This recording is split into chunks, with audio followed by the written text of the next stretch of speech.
Will you this moment His grace receive? Grace, grace, God's grace, grace that will pardon and cleanse within.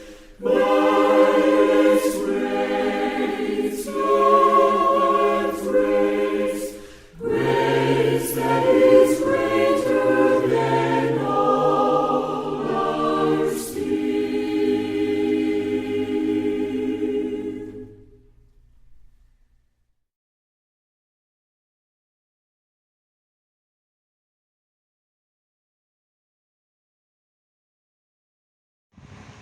Hi!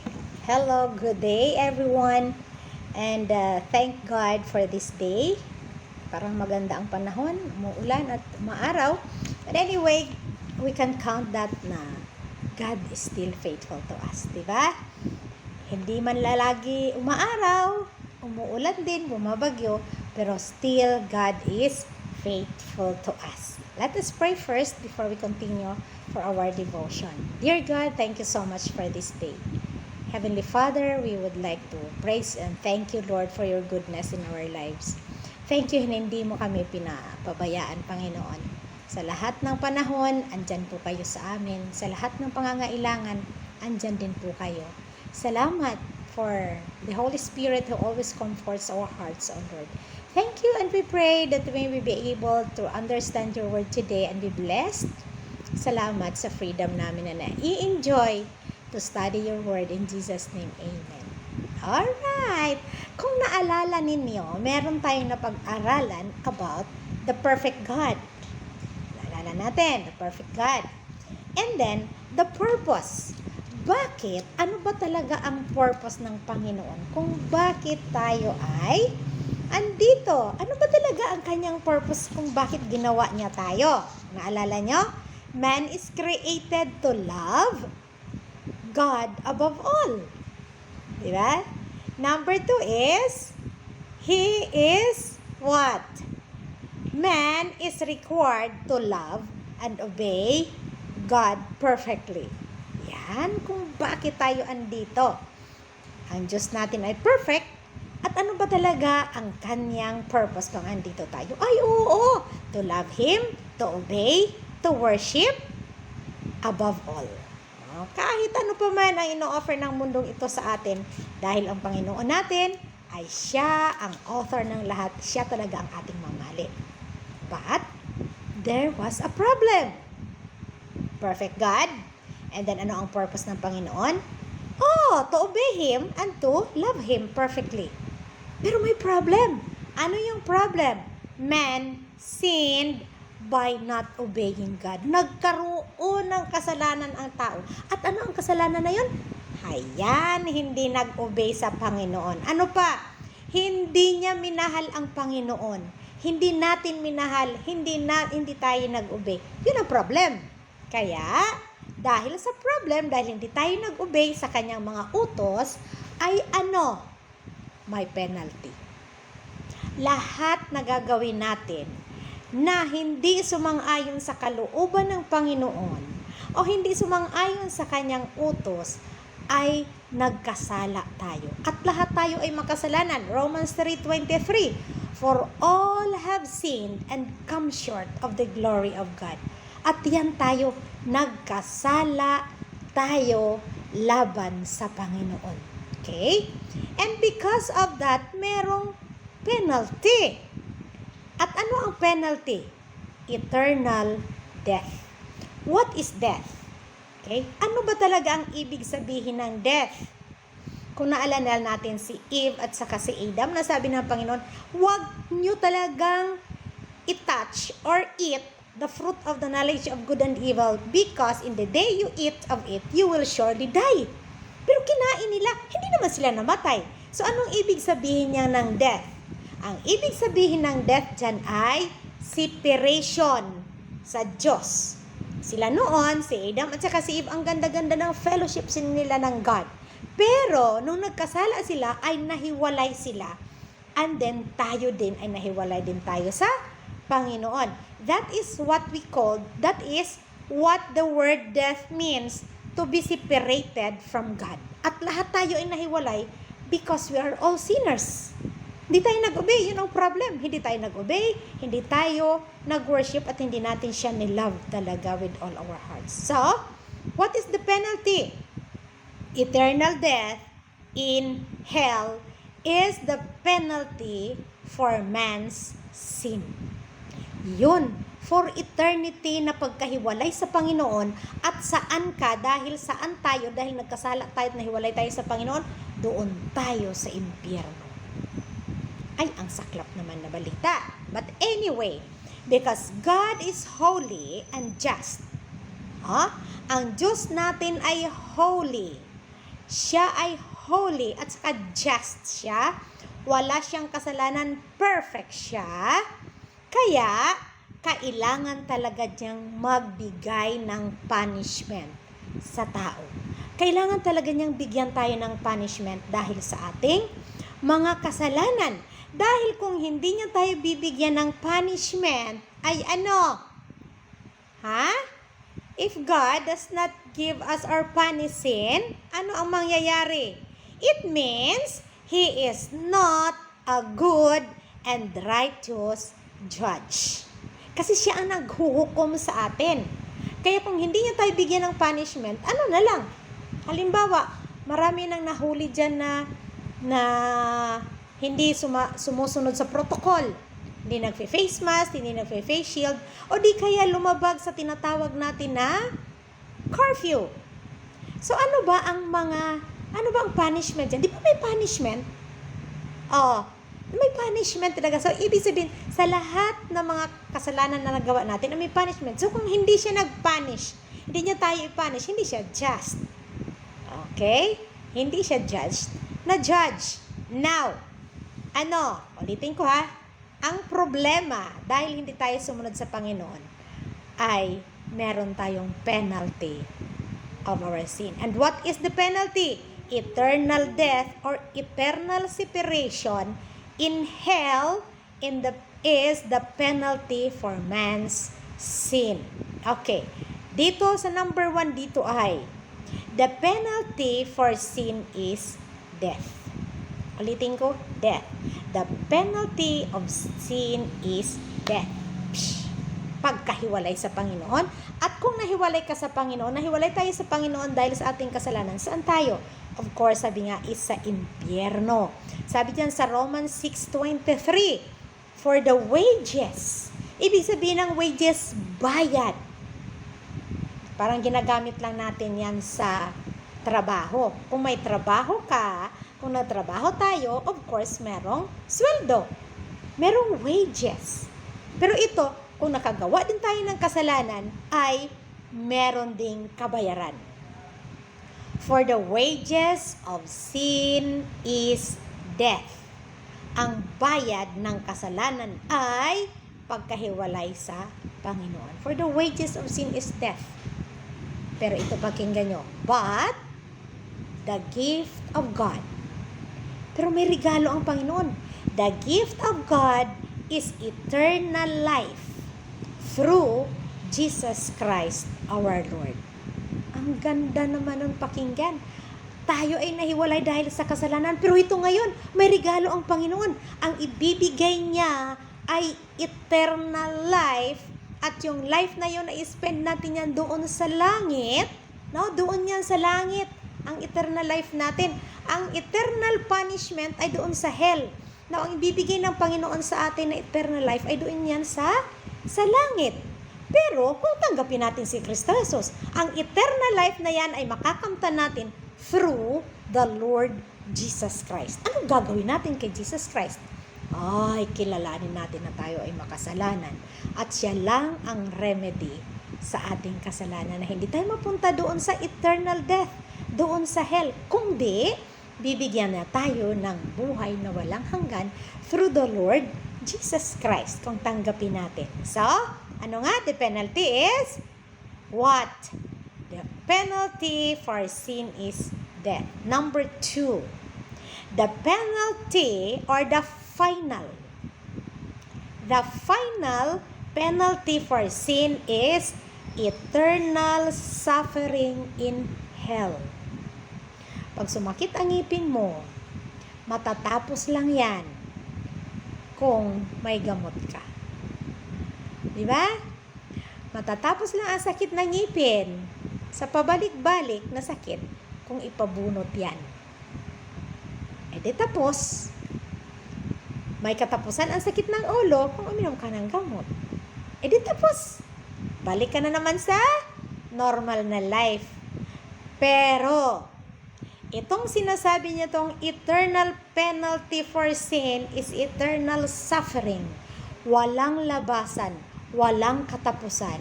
And that is eternal punishment in hell because hindi tayo sumunod sa Kanya, hindi natin siya nilove, hindi natin siya inobey. That is the problem. And the penalty is eternal punishment in hell.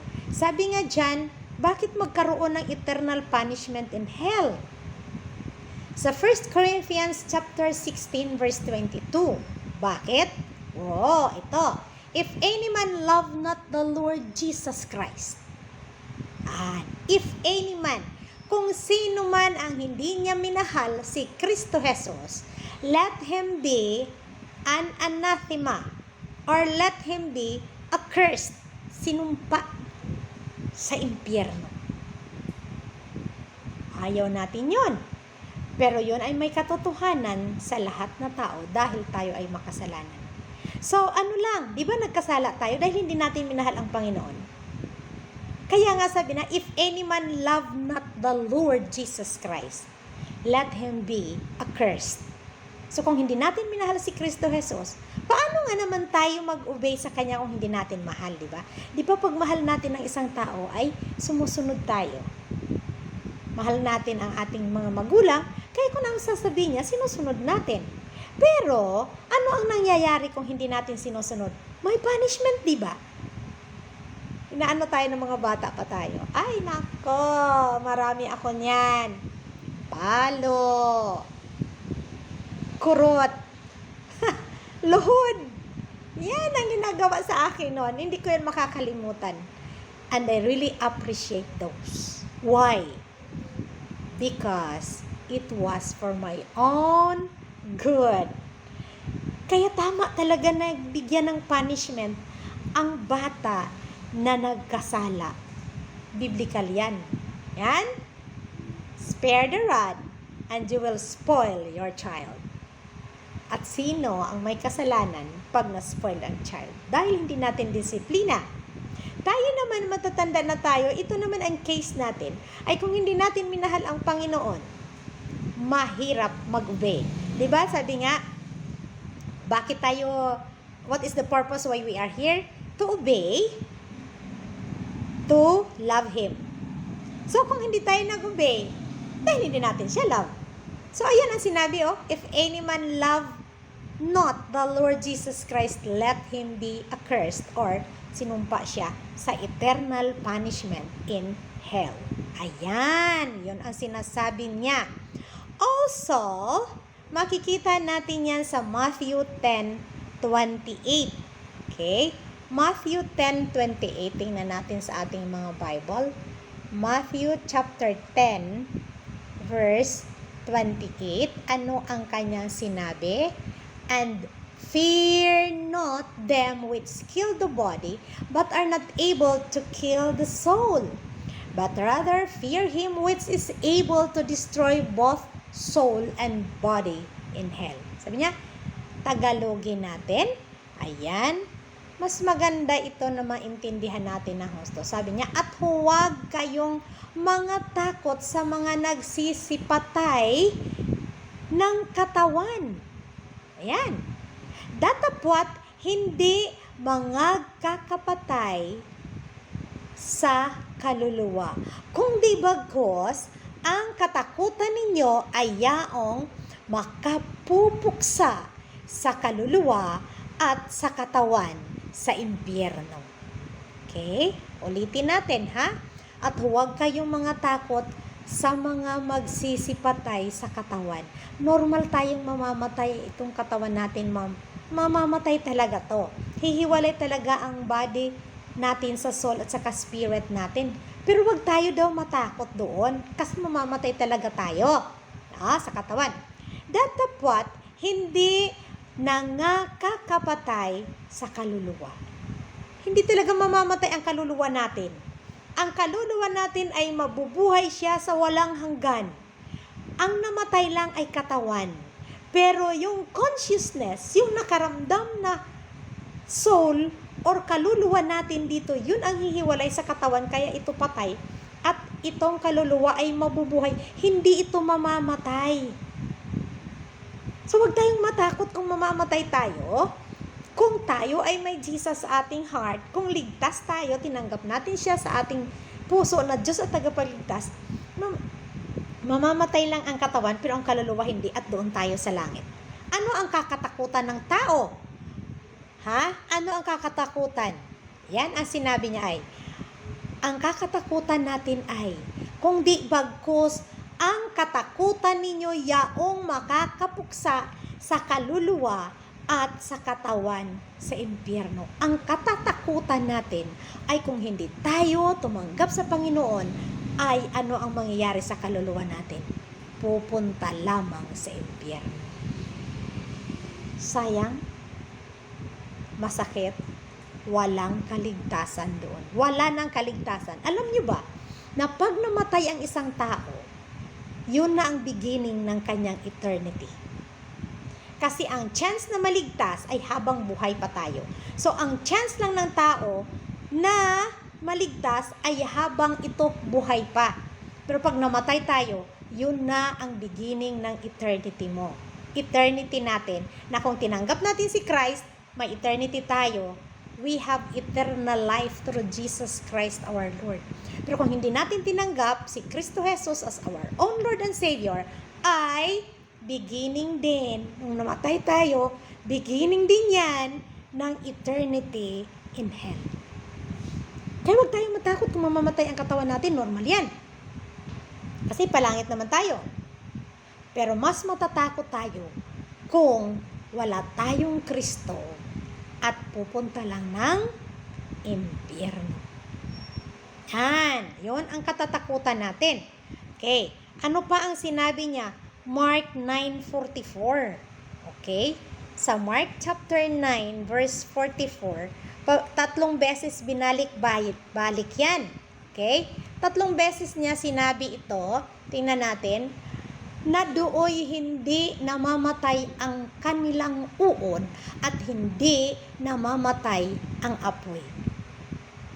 Ganon din ang sinabi niya sa 46 at saka sa 48. Bakit kaya pabalik-balik na yon na sinabi? Bakit pabalik-balik niya sinabi yon? Kasi binibigyan niya ng emphasis. Okay? Binibigyan niya ng emphasis ang salita niya na sabi niya is, where the worm dieth not. Sa impyerno yan. Yun ang penalty. Penalty. The final penalty for sin is eternal suffering in hell. Ano ang itsura ng hell? Ito na nga, where the worm dieth not. Ang mga uod na hindi na namamatay, and the fire is not quenched. So, inulit pa niya yan ulit sa 46, where the worm dieth not and fire is not quenched, and in 48. Para maalala talaga natin pabalik-balik. So kung hindi pa natin ito pakinggan, hindi pa natin ito paniwalaan, yan talaga ang ating pupuntahan. Eternal punishment in hell. Now, because God is perfect, only perfect people can go to heaven and thus escape hell. So, dahil ang Diyos ay perfect, so ang makakapunta din sa langit ay perfect. So, perfect ba tayo? Hindi tayo perfect. Pero kung tinanggap natin si Kristo as our own Lord and Savior, darating ang time na kunin niya tayo at He will change us into a perfect body. Yan ang pinakamagandang news na ngayong na alala natin o napag-aralan natin. In Galatians chapter 3, tingnan natin In Galatians chapter 3 verse 10. Galatians chapter 3 verse 10. Basahin ko dito. Sabi niya, "For as many as are of the works of the law are under the curse, for it is written, Cursed is everyone that continueth not in all things which are written in the book for the law to do them." Kung sa Tagalog yan, ang sabi niya dito ay, sapagkat ang lahat na sa mga gawang ayon sa kautusan ay nasa ilalim ng sumpa, sapagkat nasusulat, sinusumpa ang bawat hindi nananatili sa lahat ng mga bagay na nasusulat sa aklat ng kautusan upang gawin nila. Kita niya? Sinumpa ang bawat isa na hindi nanatili sa lahat ng mga bagay na nasulat sa aklat ng kautusan. Ang law, ang 10 Commandments, hindi talaga natin masunod dyan. Baka sabihin natin na, gawin ko talaga ang 10 Commandments para maligtas ako. Binigay yan sa time ni Moses, ang 10 Commandments, para sundin ng tao. Ngayon, hindi sinunod ng tao. Kaya ano na lang ang ginawa? Ibinigay si Kristo Jesus para sa Kanya tayo manampalataya at tayo ay maliligtas. Kasi, kung ang 10 utos na yan, natisod ka sa isa, hindi mo nagawa ang isa, you are guilty of all. Why? Hindi mo na perfect eh. Kaya wag tayong magsabi na, sa 10 Commandments, hindi. Kasi alam mo kung ano, hindi tayo under the law. We are now under grace. Okay? So, ang Diyos talaga ay napakagaling niya at binigyan tayo lahat ng pag-asa. Tingnan natin sa James chapter 2 verse 10. Okay? James chapter 2 verse 10. Sinabi niya, sapagkat ang sinumang gumaganap ng buong kautusan at gayoy may natisod sa isa, ay naging makasalanan sa lahat. Klaro yan. Diba? Sabi, susundin ko talaga ang 10 Commandments para maligtas ako. Sino ang nakasunod na sa 10 Commandments? Kahit nga si Moses na siya ang binigyan, hindi niya nasunod. So, ang remedy, si Kristo Jesus. Siya lang, manampalataya tayo sa Kanya at tayo ay maliligtas. Acts 16:31, believe on the Lord Jesus Christ and thou shalt be saved and thy house. So, salamat sa Panginoon. Salamat na nalalaman natin ngayon na meron palang penalty ang kasalanan natin. Pero may remedy. It's the Lord Jesus Christ. Diba? Salamat sa Panginoon sa kanyang pagmamahal sa atin. Let us pray. Dear God, thank you so much, Lord, for your word. Thank you sa pagpaliwanag sa amin na may penalty ang bawat kasalanan namin, Panginoon. Pero salamat sa grasya through the Lord Jesus Christ na kami ay naligtas sa pamamagitan ng pag-angkin namin sa Kanya as our own Lord and Savior. Kayo, Panginoon, salamat talaga. Be with each one. Kung ano man, Panginoon, ang na-experience ng bawat isa ngayon, please, tulungan sila, Panginoon, at maintindihan nila ang iyong pagmamahal. Thank you for this, our prayer in Jesus' name. Amen. Thank you so much and have a good day.